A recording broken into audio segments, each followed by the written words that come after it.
So parang tama yata mga idol ang tiyanta natin. Nabalak ulit bumalik ni Lomachenko sa aksyon para maging undisputed sa 130 pounds. Ang division na minsan na nito pinagharian dati. At sakto din ang sinabi natin mga idol na mangyayari talagang laban ni Lomachenko kalaban sa ating kababayan ni si Charlie Suarez. Backsinsin na mismo mga idol ang nagsabi na personal daw talaga gusto labanan ni Lomachenko si Suarez. Akala natin mga boss, uunahin muna ni Loma si Navarrete bago si Suarez. Pero Pinoy palang mauna, bagaman sa sariling opinyon natin mga boss. Dahil nakapagdesisyon na po si Loma na pumunta sa division sa 130 pounds. Malaki talagang kutob natin mga boss na bukod sa undisputed title na gusto makuha ni Loma, target din talaga nito makalaban si Naoya Inoue. Mas ideal kasi mga idol na labanan ni Loma si Inoue sa ngayong panahon na matanda na ito.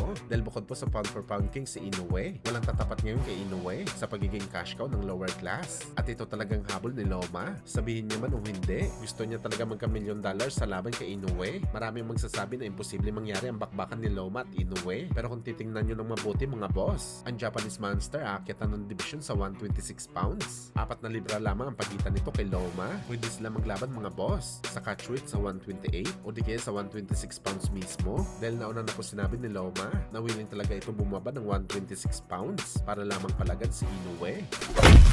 Samantala viral nga po mga boss ang kumakalat sa social media na imahe ni Luis Neri na puspusan ng kanyang training para sa paparating na laban nito kontra kay General Casimero sa June 6. Kung saan mga idol, ang highlights nga sa ensayo dito ni Neri pinapalakas nito mga idol ang kanyang leeg, panga at ulo. At para sa mga Pinoy boxing fans mga boss, halata daw talaga na hindi nito minamaliit ang lakas ni Cuatro Alas. At syempre takot daw si Luis Neri na magaya sa dating mabangis na fighter na si Saul Sanchez matapos tinapos lang ito ni Cuatro Alas sa loob ng round 1 dahil hindi daw ito preparado sa kanyang panga sa laban. Kaya round 1 lang daw ang inabot ito sa Pinoy boxer. Well, sa totoo lang mga boss, ganito talaga mangyayari kay Luis Neri kung hindi ito maging maingat sa laban kay Casimero. Tulog talagang sasapitin ni Neri kapag ginawa niyang estilo ni Sanchez. Pero duda tayo dito mga boss dahil isang matalino po na fighter si Luis Neri. May champion pedigree ito mga boss. Hindi ito sugod ng sugod kagaya ni Sanchez. Kahit alam nito na tagilid siya sa bakbakan at meron na talaga blueprint si Neri mga boss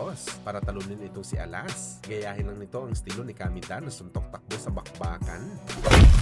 Sa kabilang banda naman mga idol, legendary Puerto Rican fighter na si Miguel Cotto, pinaalala sa lahat mga idol kung gaano kalupit na boxer ang ating pambansang kamao Manny Pacquiao. Aniya mga idol, isa daw talaga sa mga na-appreciate nito na boxer ay si Pacman. Hindi daw dahil mahusay ito na fighter, kundi sa pagiging mabangis nito na klaseng boxer. Imagine nyo na lang daw kasi mga boss, nagaling sa flyweight division si Pacman at naging kampiyon nito sa 154 pounds. Dito pa lang daw mga boss, masasabi mo na talaga na hindi basta na legend lamang si Pacman. Isa daw talaga ito sa mga elite sa mga legends. Kaya karapatan daw talaga ni Boss Manny na makasama sa conversation sa pagiging GOAT ng boxing sports.